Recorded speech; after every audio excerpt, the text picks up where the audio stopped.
This is Pierre Bertolon. He is coming from Saint-Étienne.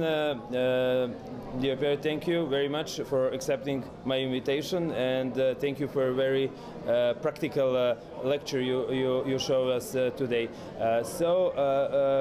How often do you have patients with BPPV? Well, thank you for your invitation to come in Belgrade. We see very often patients with BPPV. Is it the most common etiology of vertigo? Yes, it's the first cause. Probably one patient out of three. One patient out of three.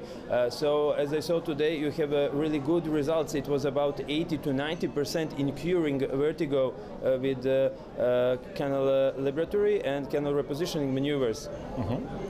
Well, for posterior canal BPV, both maneuvers are very effective, curing the patient in 80 to 90% of the cases.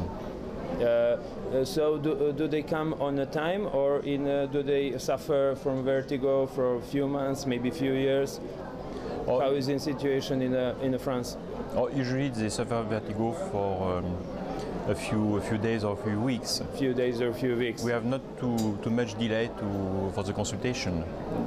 Yes, and you explained us how to make a difference between this let's say peripheral disturbance on the vestibular system comparing to some central disorders. Yes, but central disorders have a different presentation, and hopefully they are rare. Rare. And how often do you ask for MRI examination? Well, it's quite rare. We ask for MRI examination when the presentation is atypical or if the treatment is not effective. These are the two main reasons. Yes, I understand. Okay, thank you very much. Thank you.